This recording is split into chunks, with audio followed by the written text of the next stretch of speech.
Assalamualaikum warahmatullahi wabarakatuh.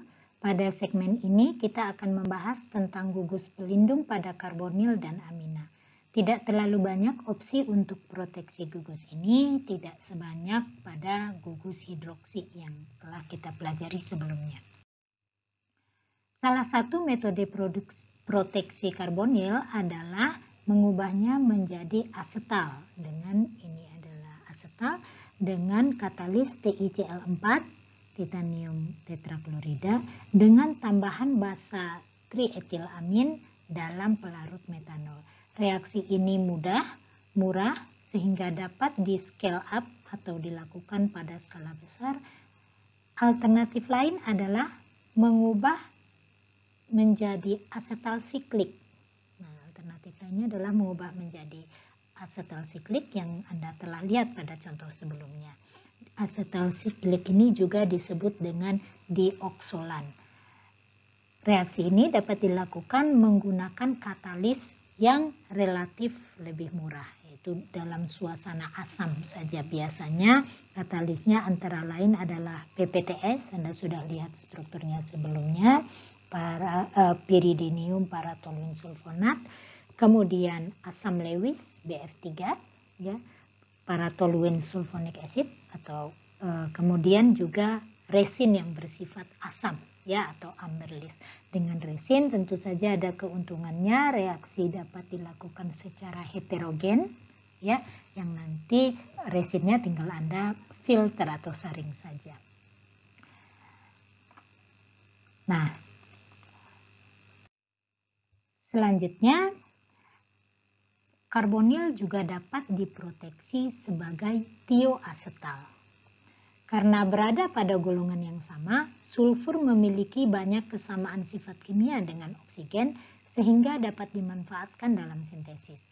Jika atom oksigen pada asetal diganti dengan sulfur, gugus ini disebut tioasetal yang selektif terhadap reagen dan kondisi tertentu. Jadi ini juga adalah suatu jenis proteksi terhadap karbonil. Deproteksi, sebelumnya reagen yang digunakan adalah ekivalen dengan etanadiol yang Anda sudah lihat sebelumnya, tetapi kalau oksigennya diganti dengan sulfur, kita sebut sebagai ditian dengan katalis asam Lewis. Stam Bronsted atau asam Lewis.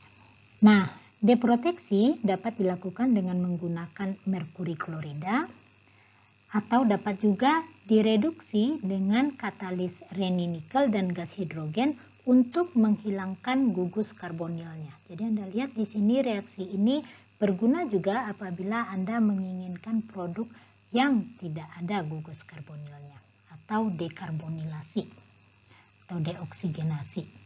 Sayangnya kedua metode ini menggunakan reagen yang tidak ramah lingkungan dan toksik, ya, sehingga aplikasi untuk industri sangat terbatas.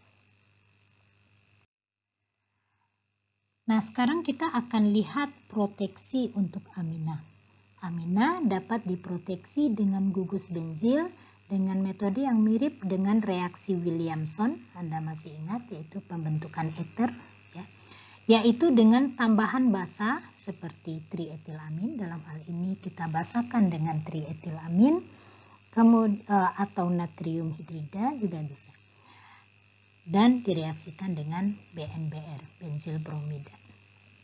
Nah, untuk deproteksinya dapat dilakukan melalui hidrogenasi dengan katalis palladium. Jadi semua benzil dapat dideproteksi dengan hidrogenasi. Metode ini hanya dapat diterapkan untuk senyawa target yang tidak memiliki ikatan rangkap. Karena gugus alkena kalau ada di dalam produknya akan dapat tereduksi juga ketika kita melakukan deproteksi aminanya. Nah, apabila gugus karbonil terhubung pada oksigen dan nitrogen sekaligus, kita sebut ini gugus karbamat. Ini adalah gugus karbamat. Nah, gugus ini merupakan salah satu gugus proteksi yang paling banyak digunakan untuk proteksi amina. Tergantung pada gugus alkilnya, yang paling populer adalah karboksibenzoil atau kita sebut gugus CBZ, dan satu lagi nanti kita akan melihat gugus butiloxikarbonil pada slide berikutnya. Nah, gugus CBZ dan gugus BOC ini akan sangat sering Anda jumpai dalam misalnya sintesis peptida, ya, sangat umum digunakan. Deproteksinya dalam hal ini gugus karbamat dapat dideproteksi dengan TMS iodida. Anda sudah lihat sebelumnya untuk deproteksi gugus metoksi juga bisa digunakan TMS iodida.